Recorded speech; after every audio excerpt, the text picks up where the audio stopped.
But for now, though, I want to bring in my panel of guests here in studio. Joining me right now, and I'll start from my extreme right, Honourable Patrick Mariru, who's the Laikipia West Member of Parliament. Thank you very much, Patrick, for joining us here. Thank you very much. Right. We also have Dr. James Nikal, who's the Member of Parliament for Seme constituency. Thank you very much for joining us. Thank you. All right, gentlemen, I'd like to start with a simple but complex question. How can you describe Kenya as a country right now, where we are? I'll start with you, Honourable Mariru. Very well. Thank you very much. But before I do that, I want to also wish the best of luck, the students, Right. the pupils, the 1 million pupils.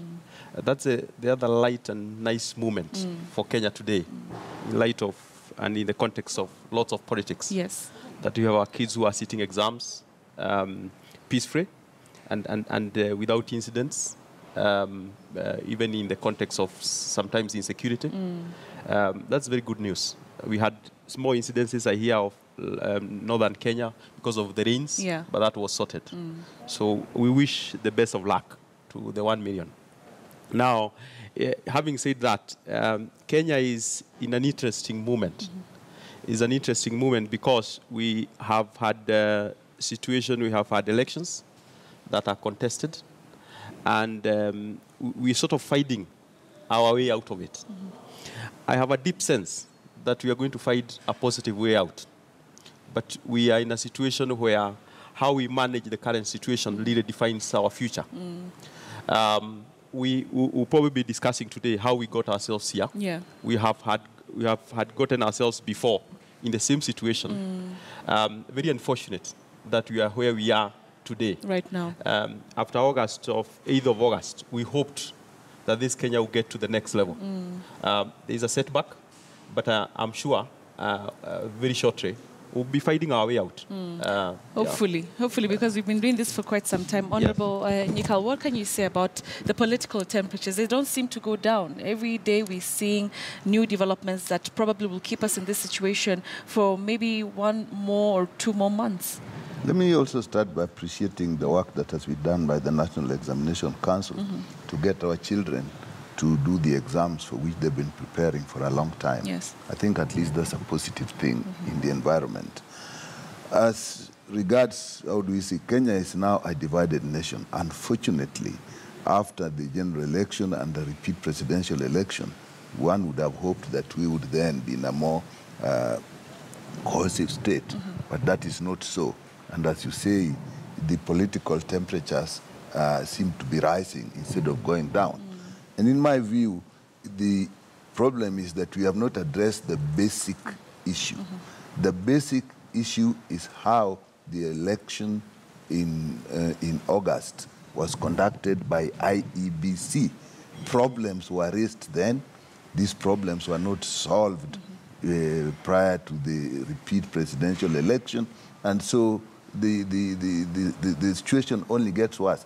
There's something about the truth that is very difficult to appreciate for many people, that until and unless you address the truth and the basic problems, all efforts to try and cover it up and make it look good only makes matters worse. And therefore, I'm not surprised that the political temperatures are getting higher, because as people realize that no effort is being made to address issues that have been raised, they only get more upset, more agitated, and more people learn about it. So we have to come down and really solve that problem. And talking about solving a problem, because this repeat presidential poll was seen as a way to solve the problem, but did that happen? Obviously no, because yesterday, we have this new strategy by NASA of just how to ensure that Jubilee is not going to lead this country in peace. I'd like to hear your thoughts, Honourable Mariru. For you, this was a moment that Kenya should have made history. I mean, we made history with the Supreme Court ruling, but then what followed after? I'm not sure if, it's something that Kenya still will remain on the map with. Yes. Dr. here talks about truths. Right. And in this country, truth and facts have become very relative and very subjective. When one speaks, you're not sure what exactly truth or fact they're talking about. I think bottom line, in my view, in this country, the challenge is actually how we want as a people to be governed. If you remember, 2007, 2008, we were in a bad situation. And as a country, we woke up and said, look, we want to really define how we want to be governed. And we had quite a bit of reforms. One of them is 2010, when we had the Constitution. This Constitution really defines the framework of governance in this country. It defines what institutions will govern us. It defines the executive, the judiciary. It defines the IEBC. It defines how elections will be done in the country. It defined many, many other things. We have had a situation now, unfortunately, in this election, where actually a section of Kenyans, and particularly not really the ordinary mwananchi, but a section of leaders in this country who wants to challenge that framework of governance that we agreed in 2010. For example, we agreed IEBC would run elections. There seems to be a section of leaders here who want to challenge that very principle that we agreed in 2010. I mean, in our country, we have agreed IEBC would do elections. If you see, for example, the NASA leadership, after the Supreme Court annulled the elections, we had actually the NASA leadership, for example, just to quote one example, right. When they got into IEBC, whatever mechanism they used, and said, we don't want that person, that person, that person. You don't know how they got to that conclusion, and then ran with it. In a way, it's challenging what we know, that the IEBC would run the elections, right. But they put situations that are actually now putting us into a country, as a country, that look, in a sense almost saying, we don't want IEBC to do these elections. All right, but remember that IEBC really was at the center of the nullification of the same election that you're talking about. And at that time, Kenyans were wondering, is there anything that Jubilee is uncomfortable with the IEBC? And the sentiments really were like, we're comfortable with the status as is with the IEBC. But really, IEBC was at the center of why the re-election of President Uhuru Kenyatta was actually nullified. Yes, but Betty, when you come to talking about the IEBC, because one of them, we had almost 13 irreducible minimums that NASA talked about. I'm just picking one of them. 12. 12 of them. They kept increasing every week, actually. They got 12. I think by the last week to elections, they had increased to almost 14, if Dr. Ali is honest. One of them is about the staffing, Chiroba particularly. You ask NASA, how did they come to a conclusion that actually Chiroba, for example, had an issue, was actually to blame for what happened? Right. How did they come to that conclusion? Were there investigations done? There are no investigations done. So that NASA is making very fundamental conclusions and learning with them. And we'll be speaking about the statement they did yesterday. Yes. And I will show you some of the conclusions that they are making to themselves and learning with them, like their truths and facts, and basing their argument and their strategies and their way forward on those assumptions that they are making. All right. And so, yes. And so we have a situation in this country where people want us to operate outside the established legal framework and structures and institutions. Then that is anarchy, is it not? Let's hear now, the response. Let's start by the statement that NASA seems decided that Jubilee should not run the country peacefully. That's not the issue. The issue is how the election was conducted and the electoral process. The struggle in this country has always been, do we have institutions, structures, and processes that protect democracy? And what has happened in this particular case is that an independent institution that was created by the Constitution did not do its job properly. And the nullification of the election of the 8th of August was because IEBC did not do its job properly. Now, NASA indicated that there were problems in IEBC, and we told, as we told now, go to court. We went to court. These things were looked at, and it came out clearly the job was not done properly. Simple processes were not adhered to. Then the judgment was that we go back to the elections and do them properly in line with the Constitution and the law. Now, when you are doing them in line with the Constitution and the law, it must be the structures that you put in place, the processes and the persons. Those are what will make it be done in line with the Constitution. Now, we asked how, for example, did we say Chiloba should be responsible? Now, there's been an argument that the court did not come out and say any single person is responsible. But we look at management. If you have an institution where things are not working well, the forms themselves were not proper. Some did not have watermarks, some were not signed. The office, later on, IBC itself admitted that some of the officers didn't do the job they were supposed to do. Whose responsibility is that? That is the responsibility of the CEO. You do not need to go to court to prove a CEO incompetent or not working properly. Many times the CEOs can be asked to step aside so that the issues can be resolved. Right. Even in this country, we have had issues where ministers have been asked to step aside, and they did without any court processes to say they are culpable. So if IBC did not work properly in terms of processes and management issues, who takes that responsibility? All right. Chiloba.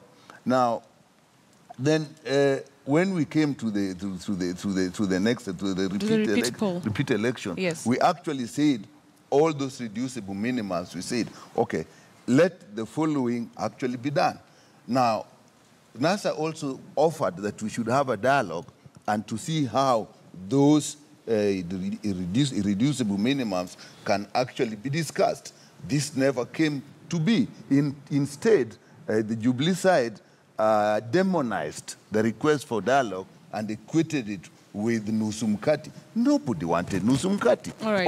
All NASA wanted was, let's look at the issues we have raised so that we have a proper process in the repeat election. Right. That was what the dialogue was about, not Nusumkati. But looking critically, Honourable Member, at the demands that NASA had, there were 13 or 12 in total. And there were arguments if really it was practical to deal with all these issues in that period of time. And there are questions whether NASA kept shifting goalposts, because you asked for a repeat poll, the Supreme Court granted you that, and then now there are all these demands that really at that time they were impractical to deliver within the set time.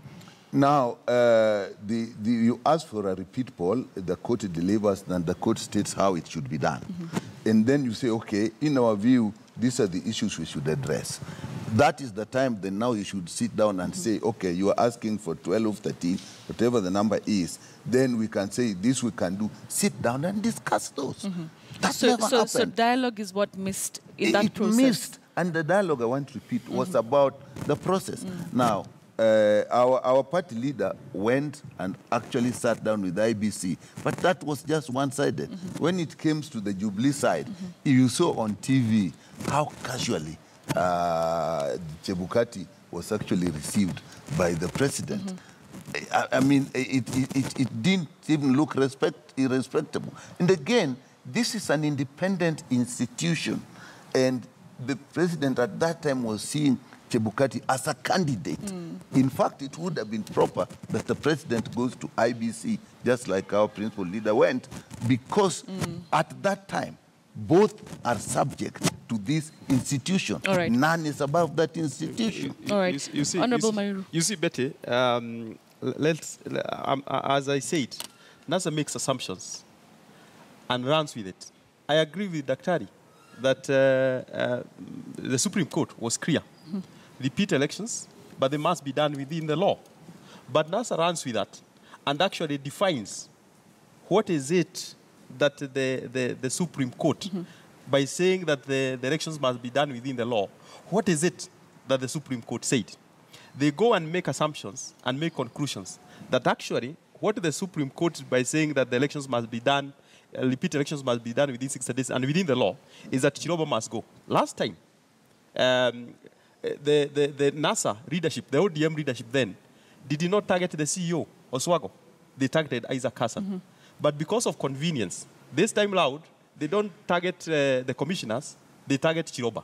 So that we are seeing shifting because there is a bigger and larger strategy that the NASA leadership has. And so, in fact, the chairman, Betty, the question you want to ask, what dialogue were we to do?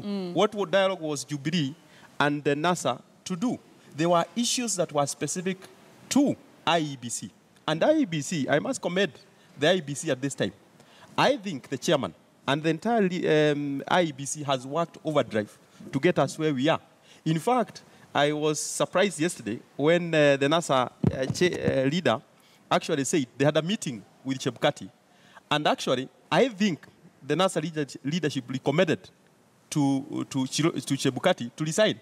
And the good thing is that Chebukati actually stood his ground. All right. He did not resign. But let me get to the point, the main point, is that Chebukati and the commission actually worked overdrive until other actors outside did appreciate. You remember the ambassadors and high commissioners from outside. They actually had meetings, several meetings with IEBC, and actually said publicly that they are encouraged by the steps the IEBC is doing to address some of the challenges that were seen and identified by Supreme Court before on the elections of 8th of August. All right. But NASA keeps saying, and the NASA, the Chebukati had also a meeting with the president, and the issues that and the assurances that Chebukati needed from Jubilee and from NASA, I'm sure that was offered. And we had elections on the 26th of October. All right. Yes. All right. You say that NASA came with its own definition of what the court had indicated. The court admitted, the court actually found out that actually there were problems with the IBC and said, go and do this thing according to the law and the Constitution and the laws. And as I said earlier, then those issues had to be fleshed out. What NASA did in its own opinion, fleshed out and said, okay, this is the way we see it, let's sit down and discuss it. If, for example, some of them were impossible to admit, then if there was a proper and meaningful discussion, we would have said, okay, if that is not possible to do, then we do it this way. Let me ask that did not happen. All right, gentlemen, let me ask him a question. I'll have to interrupt you for a second. We just want to focus on something that's happening right now. We want to just cross over and listen to a briefing by Industrialization CES Aidan Mohammed in his office on the ease of doing business. Let's just listen to that and then we come back to this conversation. Program and for that agenda, and that is something that will improve the environment, will make it easy for a lot of our entrepreneurs and a lot of our small and medium-sized businesses, a lot of international investors to do business in Kenya in a much better and easier way than they have been in the past. Position number 80 today that we have is Kenya's best performance in 15 years. This is the ranking that we are, I think, very proud of if you compare ourselves to the global world. And as I said, cumulatively, Kenya has moved 56 spots over the last 3 years, driven by efforts to reform business climate, jointly by government as well as the private sector. You all know that the private sector, through the Presidential Roundtable, have very regular dialogue with the President and his entire cabinet as a way of putting on the table all issues that affect private sector to make sure that our very vibrant, dynamic private sector continues to prosper and grow and support our country. This year, Kenya rose to third spot in sub-Saharan Africa, only behind Mauritius and Rwanda. So as you can imagine, there are all other countries on the continent that we have jumped, and this would help Kenya improve in attracting investments. Kenya has delivered last year the highest number of business-related reforms on the continent of Africa.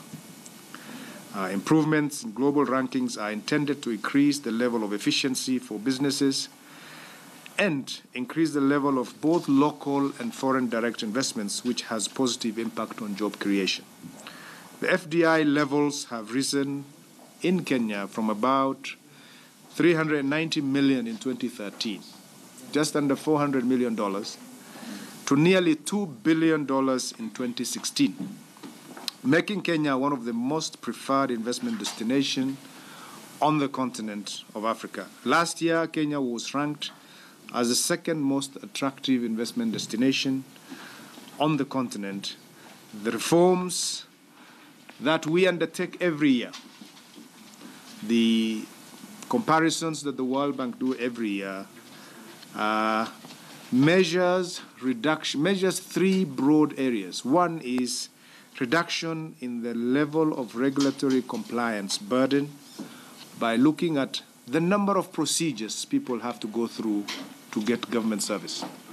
Secondly, the time it takes for that service to be provided, and then the cost of that service. So if you want to register a company, how many processes do you have to go? How many days does it take you? And how much does it cost you to do that? The 6 reforms in the regulatory framework that we made last year were in starting a business, dealing with construction permits, getting electricity access to credit, paying taxes, as well as trading cross borders. Therefore, ladies and gentlemen, I just want to really reiterate our commitment as government to appreciate the role that the private sector plays in driving our economy, in creating jobs, and make sure that in order to support that agenda even further is to just make sure that the business environment is conducive for these businesses to continue to thrive. And a number of reforms were undertaken last year. Many of you would recall that the government abolished fees for NEMA activities, National Construction Authority, and so many others. In the last few years.